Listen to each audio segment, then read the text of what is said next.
the complement system actually also is used in our bodies to discriminate self cells from the non-self cells. Okay? Self cells are cells of the human body, while non-self cells are cells of the pathogen, for instance. Okay? This is a self cell, a human cell, it can be any cell, and there are sialic acids on top of it. This sialic acid has, factor H has a binding site for sialic acids. So sialic acids naturally would bind to factor H. You know about the job of factor H, that factor H is not going to let C3b bind to this cell, or if it even binds, factor H is not going to let C3b form C3 convertase enzyme. Okay? Other factors required for making C3 convertase will not be assembled here on the surface of this cell because of factor H. And you, in the previous lecture, have studied about factor H, that what is the role of factor H to disassemble that particular assembly of C3b with factor B. Okay? Now, in this way, factor H actually is doing quite a nice job. It's not, letting the complements to attack the human cell. On the other hand, some bacterial species, they do not have, naturally they are not supplied with sialic acids. These are carbohydrates which are usually present on mammalian cells, but not on cells, bacterial cells, or other, microbes.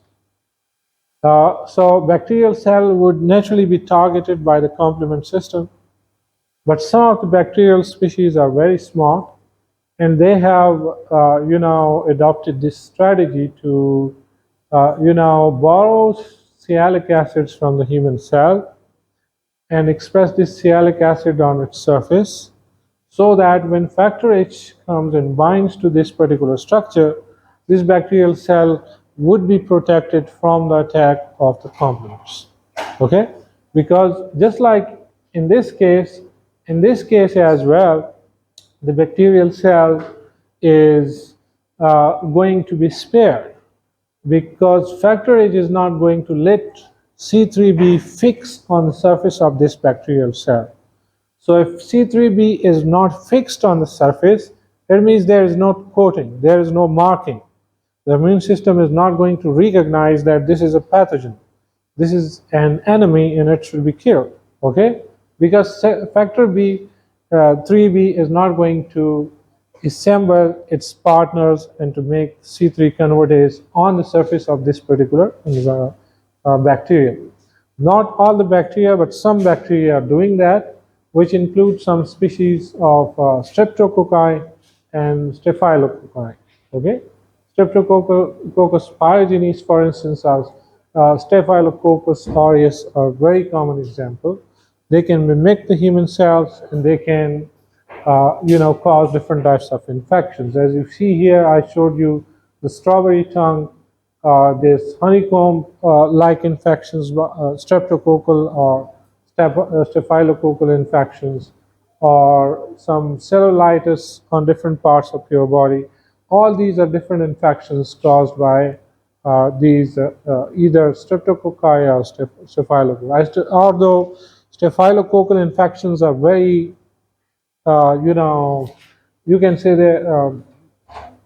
they cause more infection as compared to streptococci, and they cause infections of different organs, like staphylococci can infect your heart to cause endocarditis, or these bacteria can also infect your brain and other tissues. So they are causing lots of different types of infections.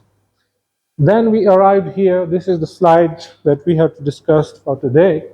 That what happens after the antigen has been labeled with C3b. The C3b has been fixed on the surface of this particular bacterium that you see here in red, and these blue. What is this color called? What? It's blue. Okay. Because I'm a little bit colorblind, so the blue color is these molecules attached to this bacterium are C3b, fixed by the process of complement fixation. Okay. Now, the complement activation leads to deposition of C3b on the bacterial cell surface, and this is that deposition that you see here. Now, CR1 is a receptor, okay? On macrophage binds to C3b on bacteria. Bacteria have C3b, and the human cell, this macrophage, has got receptor for C3b. These receptors are called CR1 receptors. Now, macrophages are present in all the tissues, you know about them, that all of your tissues have resident macrophages. Monocytes are circulating macrophages. They are immature, but when they go out of the bloodstream into some tissues, then they are called the resident macrophages. They mature there and they stay there for longer periods of time. And these are the cells that I had told you would come in contact with antigens, as they enter your body. They are the first cells to encounter those antigens. So these antigens first should be labeled by either by an antibody or by these complements. So if the antigen is now labeled or coated with the complement, this particular cell, the macrophage, has got its receptor. So C3b would bind to C1 receptors. There is an array of C3b molecules fixed on the bacterium. And there also are lots of the CR1 receptors expressed on the surface of a macrophage. So there would be a tight binding. This macrophage can also engulf this bacterium without this receptor-mediated entry, but that would be far less efficient. And there are chances that some of the bacterial species would even resist that kind of phagocytosis. Okay? For instance, you can take the case of these encapsulated bacteria. They resist to be engulfed by the phagocytes. But when those bacteria are coated with these complements, then it becomes very easy for the macrophage to engulf them. Then what happens next? You know about them that there will be endocytosis of the bacterium by the macrophage. As you see here, the membranes, invaginations here, and then this invagination is going to encircle the entire bacterium along with the complement here. And then this vesicle, is, which is called the phagosome, is going to be fused with lysosomes, which are having hydrolytic enzymes to digest this particular structure, and this would be gotten rid of, or this would be digested in this way by the macrophages. So all this actually is happening inside the connective tissue where there are macrophages, where the antigen has got entry into the body. Okay? Now, the CR1 receptor, this particular receptor that you see here, these receptors, they are, playing different roles. For instance, these CR1s, these three receptors are going to engage these three C3b molecules you see here. But here, there are other CR1 receptors as well. Okay? What are these receptors doing there? CR1 also acts as MCP and factor H. You know about the role of factor H, okay? To protect the cell by cleaving C3b into IC3b, okay? With the help of factor I. You know that factor H also does the same thing. Factor H, that complement is going to cleave C3b and to dissociate the assembly of C3b with factor B, and to cleave C3 into IC3b. That was the relationship that we discussed last time, that C3b is left with a broken heart. Okay, you remember that story? Okay, so factor CR1 receptors also are doing the same thing. They are protectants, they are protecting this particular cell.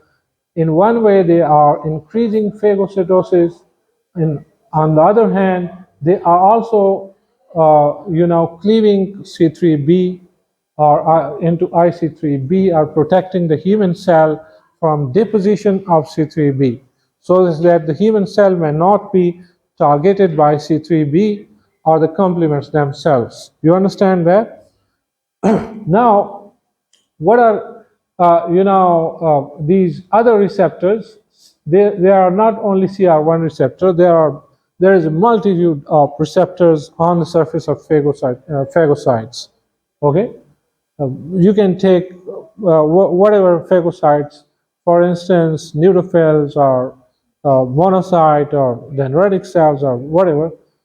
All these cells are supplied with so many different types of receptors. CR3 and CR4 are also receptors, which are present on the surface of a typical macrophage. And these receptors bind IC3b, because IC3b is not an active molecule. If IC3b is present on the surface of this particular human cell, IC3b cannot harm the human cell, okay? Because IC3b cannot assemble factor B, cannot attract factor B to bind with it. And factor B only binds with C3b to make a functional inactive C3 convertase enzyme, but not IC3b. IC3b is not doing that job, okay? So it's of no use in that way, but here is another way where IC3b is helping, in that is to enhance this process of phagocytosis, okay? Because IC3b also has got receptors for on the surface of the macrophages, so they can help with phagocytosis of these materials. And these are the macrophages in tissues. We call them with different names. For instance, these are the fixed macrophages in different tissues. In liver, we call them Kupffer cells, or in brain, microglial cells.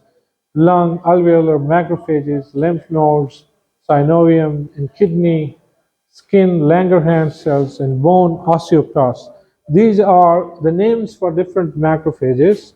And all these cells are doing the same jobs, and they in different tissues are called by different names.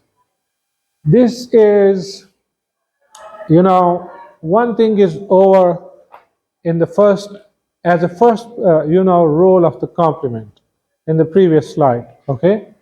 And that role was to, to coat the pathogen with C3b. And the phagocytes then will take up the coated pathogens or material inside them and digest them. That's one role that the complements actually are playing there. Now the second role of the complements starts right from here, okay? So C3b,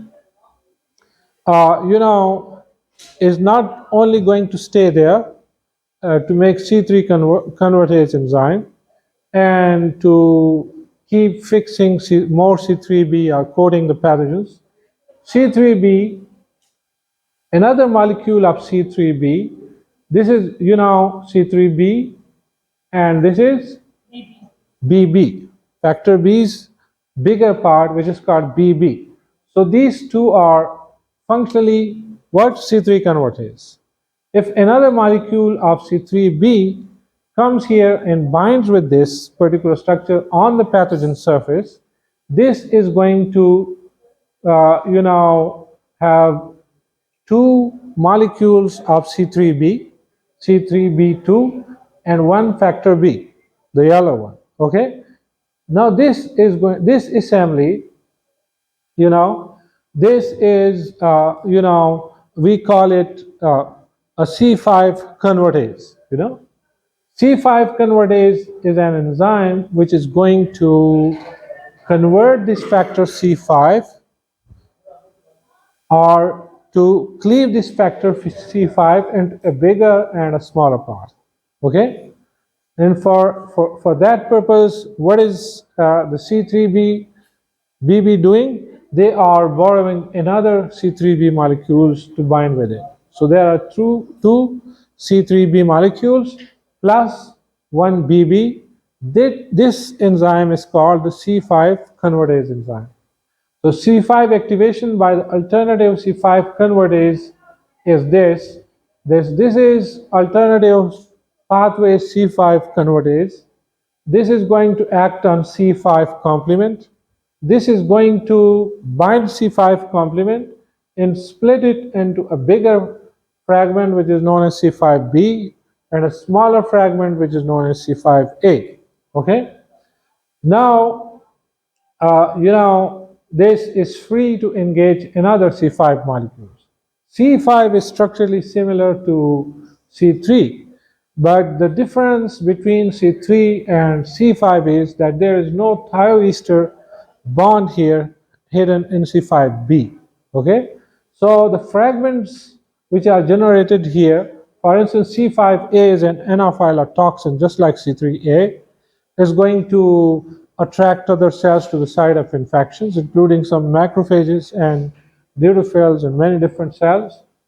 And C5b is going to take this process of alternative pathway further.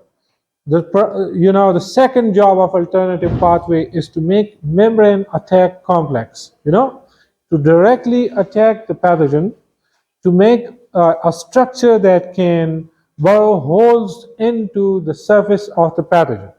You understand that? So that is the second job, and for that second job, this hydrolysis of C5 into C5b and C5a is needed. C5b was split by C5 convertase into two fragments. One fragment was C5b and the other one was C5a. Okay, and I told you C5b is like C3. C5 is like C3. Both the complements are structurally similar, but C5b does not have any thioester bond. It means C5b cannot bind to the pathogen surface by itself. Okay? Because thioester linkage is required for binding to the surface of the pathogen. Now C5b is going to find suitable partners to engage them and carry out that particular job. Okay? So what C5b would do here, this C5b, this fragment, it would join hands with C6, and when it joins it with C6, it becomes a target for C7. The C7 also comes here and binds to this particular assembly. So C7 is not binding C6 by itself. If it is bound with C5b, then C7 would come here and bind with this particular assembly of the two. Okay? Now what happens here, that when C7 binds this assembly, then some conformational change takes place in this complement C7, and its hydrophobic region is exposed. Okay, and that exposure of the hydrophobic region allows this particular assembly of C6, C5b and C7 to anchor into the lipid bilayer. This layer on the inside is made of fatty acids. Okay, these are hydrophobic in nature, and anything hydrophobic can penetrate this particular structure. Water cannot get through the cell membrane, okay, or the plasma membrane. Why? Because the interior of the membrane is hydrophobic. So something that is polar cannot get into this particular structure of the plasma membrane. So C7 would anchor this assembly into the lipid bilayer. Now, when this kind of assembly is formed on the surface of the pathogen, this is actually, an attraction for another complement factor, which is C8. And C8 also comes here, and it also, the hydrophobic region of the C8 also is exposed when it binds here and attaches to this particular assembly. Now, this is an assembly which is composed of complements from C5b to C8, okay? And when C8 is finally bound here, this assembly again is an attractant for another complement factor, which is C9. And C9 is the factor which are going, these complement factors are going to be assembled along with this assembly of C5b to C8 complements, and there would be a number of them arranged on the surface of this particular pathogen. The surface is a cell membrane, or a plasma membrane, or whatever, and it already has been penetrated by two different complements there, and that assembly of the complements is now deeply, anchored, or it is attached to the membrane. Now, this assembly is required for the assembly of these complement factors, which are C9. The tunnel is going to be made of these C9 factors, and the C9 factors cannot make a tunnel without this assembly. Their binding partners are right here. The bonding condition for the C9 to come here and attach to it and expand this assembly and make a hole through the surface of the pathogen, it only is possible when this assembly already is formed here, okay? So what happens that, up to 16 molecules of C9, these complements would be arranged in a cylindrical fashion to bore a hole into the surface of the pathogen. And when the hole is burrowed into the pathogen, it means the pathogen functionally is destroyed. It's a kind of flooding with water. For instance, if there is flooding of cells, water just rush into, because I told you water cannot enter through this membrane by itself. There are specialized channels for the entry of water into any cell, okay?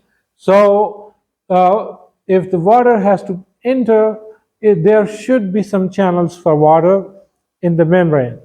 But these are channels made by the complements, your immune system, and water in any molecule from outside environment can go inside, and from the inner environment also can come outside.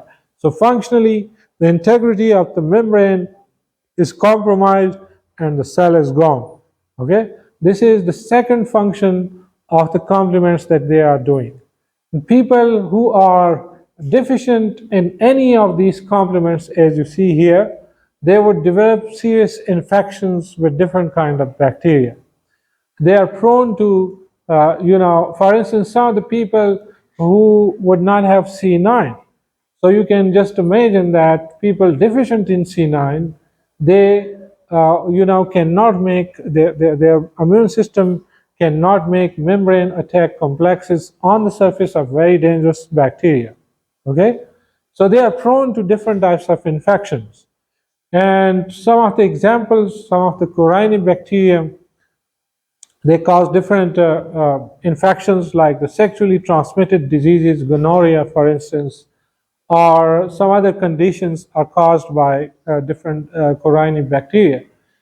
So these bacterial infections then can do lots of problems. Those people are not able to cope with that situation and to clear these bacteria out of their system.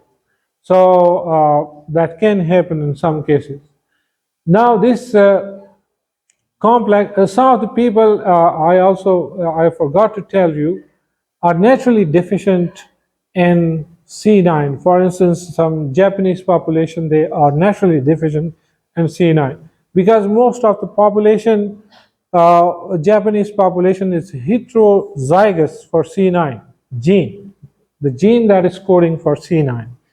So in different combinations, you're in the population, if you just do a survey, there are maximum chances that many people would not have this particular functional C9, or their progeny later can develop this kind of deficiency in this C9, and they are prone to these infections as well. Now, for the stability of this complex, which has been synthesized on the surface of these bacteria, there are different mechanisms in place. Some of the mechanisms, this process is regulated. Regulation is not only positive regulation to enhance something. There also is a negative regulation to stop something when it is not needed. So there are certain factors. Some of the factors are different membrane receptors present on the surface of membrane, and some of the factors, they are soluble factors. And all these are doing different jobs. For instance, this is assembly of C5 to C8, just like this one. And there is CD59, which is a receptor present on the surface of the membrane. This receptor can mask, or it can attach with this assembly C5 to C9. And if CD59 is bound to this particular assembly, then C9 cannot bind to this C5 to C8 complex. It means this process can never happen. Only here the process will be stopped by this particular peptide expressed on the surface of the cell.